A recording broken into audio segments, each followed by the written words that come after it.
For our third scenario, it involves the distribution of steroids by Dr. Anthony P. Bosch to athletes as young as 15. Our claim for this example is that incentives such as greed and increased performance lead to cheating. As we saw from the example, athletes who had the desire to perform better in their respective sport often turned to performance-enhancing drugs, and Dr. Anthony P. Bosch was a willing distributor for the opportunity to make money, giving the drugs to people as young as 15 years old. Through reason, this is ethically wrong because kids under the age of 18 should not be given steroids to take. Furthermore, the preparation of the drug may not have been done properly, leading to harmful effects. From this perspective, it is easy to view these actions as ethically wrong, violating the societal standards that have been set upon the use of drugs, as well as damaging the bodies of underage athletes in the long term. So for the counterclaim, our counterclaim is that it's only considered cheating because of the societal standards that have been made. So basically, we've discovered that cheating is what it is because of the societal standards that have been put in place. It's conditioned us to believe that the use of performance-enhancing drugs is unsportsmanlike and unethical. However, this should not always be the case. People now only blindly associate performance-enhancing drugs as cheating, as opposed to seeing it as a means to become better for the athletes. Using reason, we can infer that incentives of greed and increased performance will always draw in the participants to use the drugs. So the use should just be regulated as opposed to just outright banned. Now, the athletes that are using the drugs, they don't see it as unethical. They just see it as a way that they can help reach their full potential on the field or on the court. It's not something that just gives them superhuman strength. It's just something that they feel that helps them perform better, and it's just ethical because it helps them reach their full potential.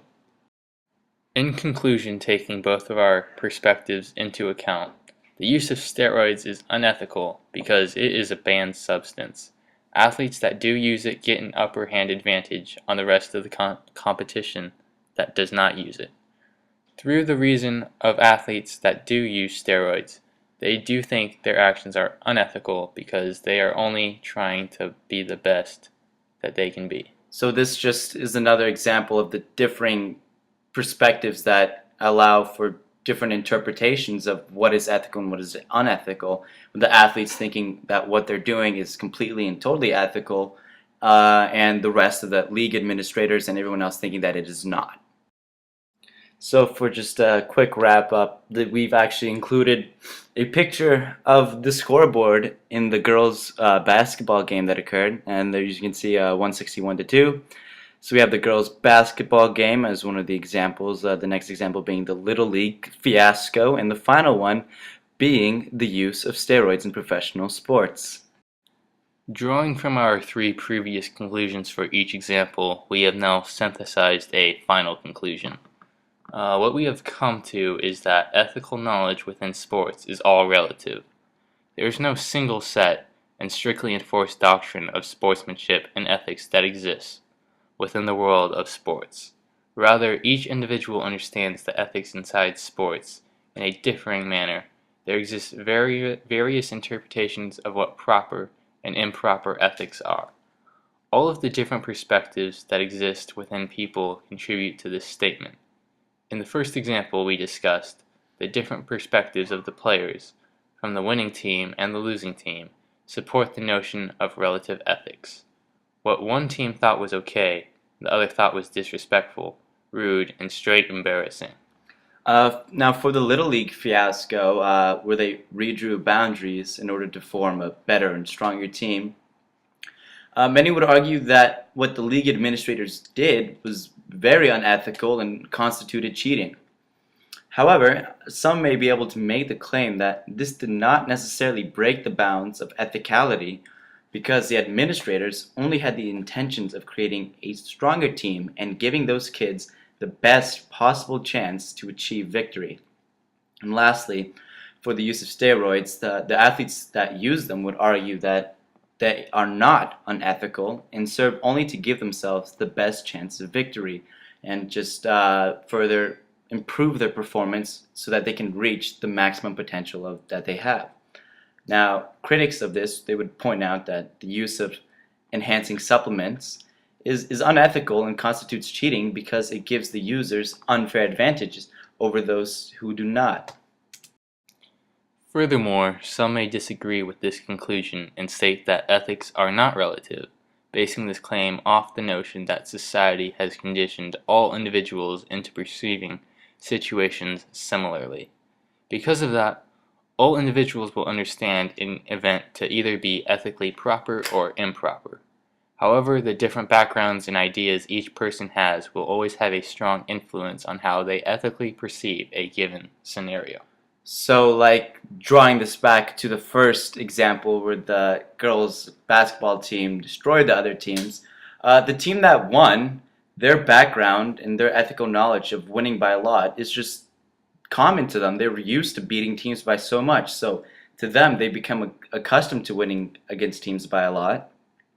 And this is sharply opposed to the other team where, yeah, they did lose by a lot in previous games, but they still saw that losing by a lot and having the other team run up the score against them was still extremely disrespectful and just outright embarrassing. Now we have a real life example to follow. So what should we do right now? I honestly have no idea. There's like nothing in the world. Nothing at all. Whoa. Do you want to play some basketball? Yeah, it's a great idea. Let's do it. And then Ian, you dribble with one hand. Oh, okay. And you're supposed to check it to me before we go. What to check? Ugh. Just give me the ball and I'll give it back to you. Alright. Alright.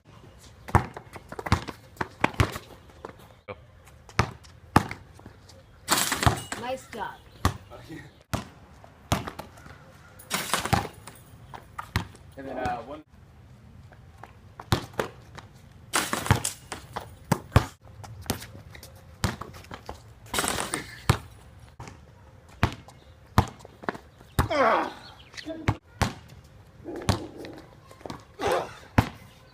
Sammy, man, why are you running up the score like that? It's not my fault, you suck. But I mean, it's unethical for you to run up the score like that. I mean, I can't compete with you. It's unethical for me to go easy on a punk like you. I always have to perform to the best of my ability, and if that means beating your butt, so be it. Alright.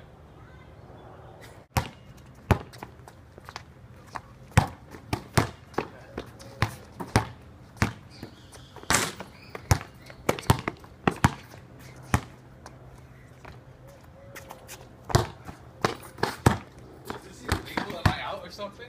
No, you're still in. Keep going.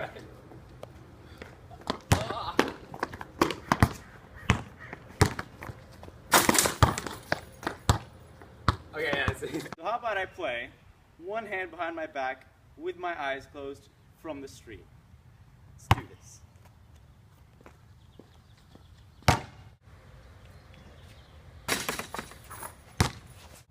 It's going in. Ah!